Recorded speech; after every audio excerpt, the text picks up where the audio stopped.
Welcome to the Archives, where we dive into games long forgotten in our Steam libraries to find gems hidden within. Have you ever played a 4X game and wanted to doomstack all your armies into one big army and not get punished for it? Hell, what about even being rewarded for it? Well, Heroes Hour understands, so let's see what this game has to offer. Heroes Hour is a fantasy turn-based 4X game. However, this game takes the 4X genre in a more simplistic route, and lets you actually finish a 4X game on the same day you started it on, due to the fact it removes a lot of components that other ones use, such as there's no diplomacy or research. Units and buildings are built instantaneously, so everything is on fast tracks to get you to murdering the pixely magical creatures and people. To start, you select the map, which there are various kinds to choose from. That changes from size, amount of players, and how the world is all connected. Then decide which of the 11 different factions, without DLC or mods, you want to play. Each faction has different approaches to the game on how they approach magic and gain more units. However, each faction's mechanics are based on the heroes and the buildings of each faction. For example, the Arcane faction has a building that once built allows heroes to cast a single spell for free every battle that is chosen randomly. The Pyres can build a building that creates a hell portal in every fight, letting the Legion of Hell to invade.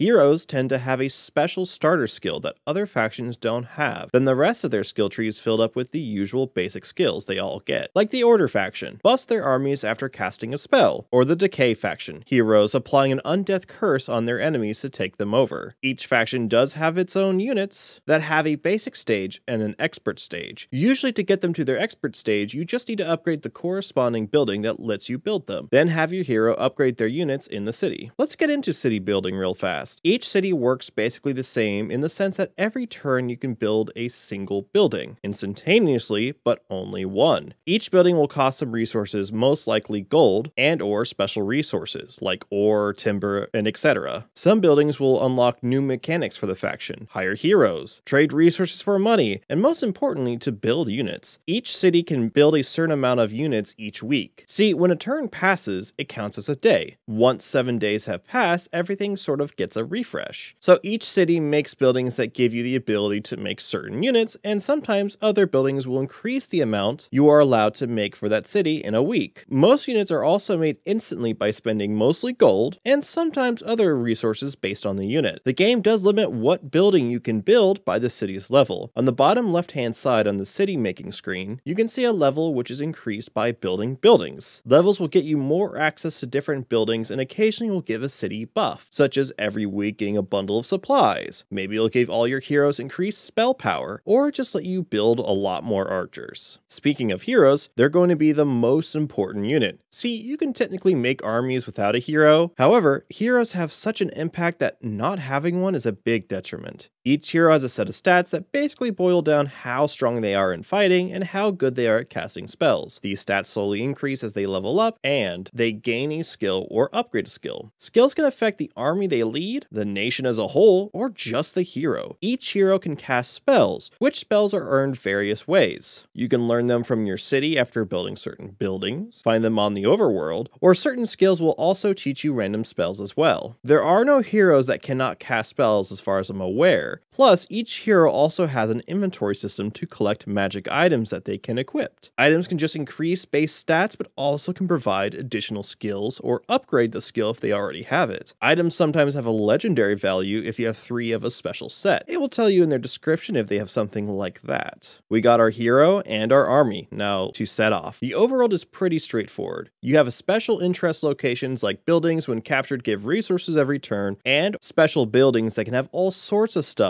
like such as a carnival tent, where you have to fight an army of clowns for a fee that will give you 2 artifacts if you succeed. Now, generally, each location will have a small army guarding it, which you will have to defeat to gain access to the location. Sometimes a small army is just guarding some loot like additional building resources or scrolls that may give you a spell or all sorts of things. At the start of the game, you won't be able to fight most of them. Usually there are a few weaker armies that you can handle, but you have to find them. Usually by week 2 when you get a refresh of units from your main city, you can start handling the rest. Which finally leads to us, the main focus of the game, which is army combat. Which is to say, there really isn't much to talk about. At the start of the fight, you can position where you want your units to spawn, but once the fight starts, you have little control of what they do. You can command units to move to certain spots, or tell the entire army to defend, which is to stay still, or to attack, which means to charge forward. Units do have certain keywords or stats that change up the fight and make things interesting, which is why positioning will be important, but what makes the fights fun, in my opinion, is your hero. Not the actual unit per se, but more their spells. As mentioned before, each hero can cast spells, which are limited by their mana. Mana is gained every turn based off their int stat or various other factors. You can cast spells that cause units to be flung around, exploded, be frogs, or throw them into a hell portal somewhere else on the map and then set them aflame. So, you know, the usual stuff. Admittedly, I have found the ability to summon units tends to be the more powerful ones. I find damaging spells don't usually have the biggest impact on the fight, however, they are fun. So the strategy and effectiveness of your army will come down to your spell usage. Utilizing them properly could make the difference of having your army completely wiped or barely even scratched. Now, at the start of the video, I mentioned that doom stacking was encouraged.